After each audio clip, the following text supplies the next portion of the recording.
Hi there, I'm Tony Lee, and this is Hot Flasher, your daily menopause podcast that serves up fresh news, research, and wellness tips.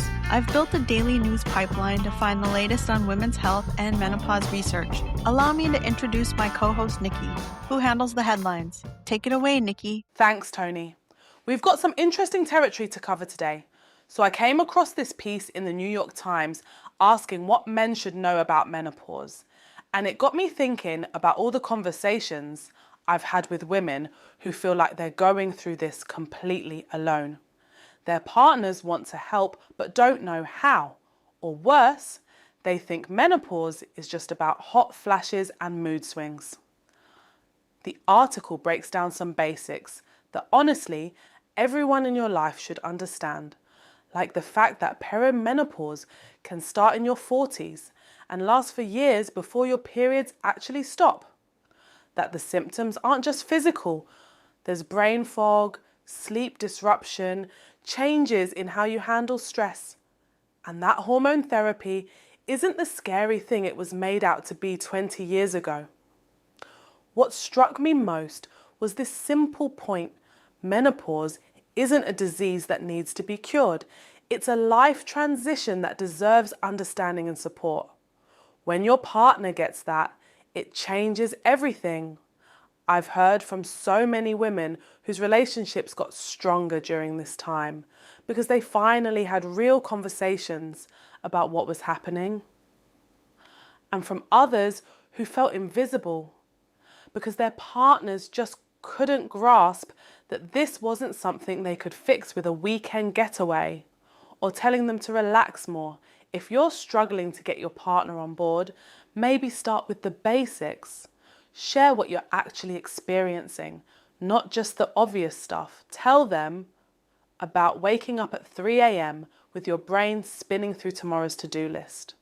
Or how you used to bounce back from stress in a day and now it takes a week. These aren't complaints. They're facts about how your body is changing. Speaking of changes, there's some research out of Nature that looked at soy isoflavones and sexual function in postmenopausal women.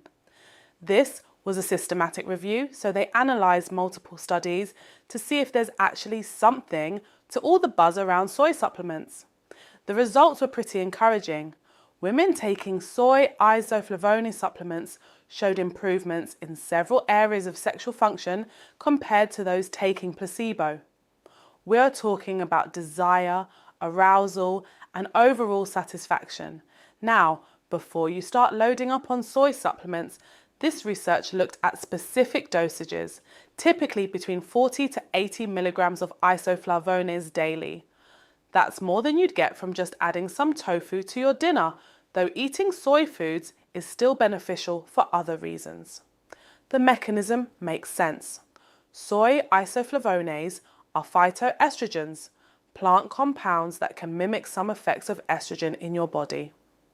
As your natural estrogen drops during menopause, these plant versions might help fill in some gaps, including supporting blood flow and tissue health in ways that benefit sexual function.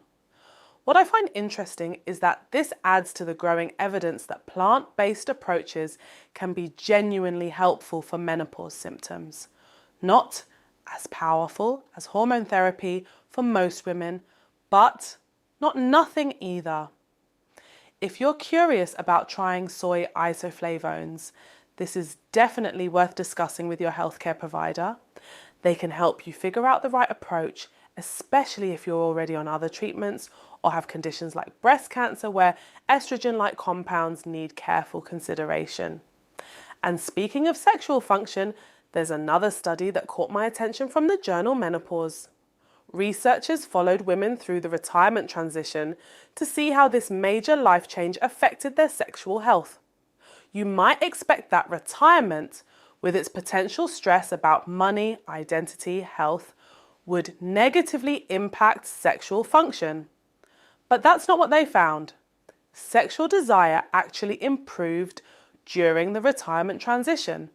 This is fascinating because it suggests that for many women, the stress and time constraints of working life might be bigger factors in sexual desire than we realise. When you're not dealing with work deadlines, office politics, and that constant feeling of being behind on everything, apparently your body and mind have more bandwidth for pleasure. The research has noted that other aspects of sexual function, things like arousal and orgasm, stayed pretty much the same. But desire, that foundational spark, got better. Now, this was a relatively small study and they only followed women for a short time, so we need more research. But it does make you think about how much our environment and stress levels affect our sexuality, especially as we age. It also reinforces something I hear from women in their 60s and beyond, that this can be a time of sexual rediscovery. When you're not worried about pregnancy, when you have more time and privacy, when you're maybe more comfortable advocating for what you want, sex can actually get better. This ties back to that conversation about what partners need to understand. Menopause isn't the end of your sexual life. It's a transition that might require some adjustments, some patience, maybe some new approaches.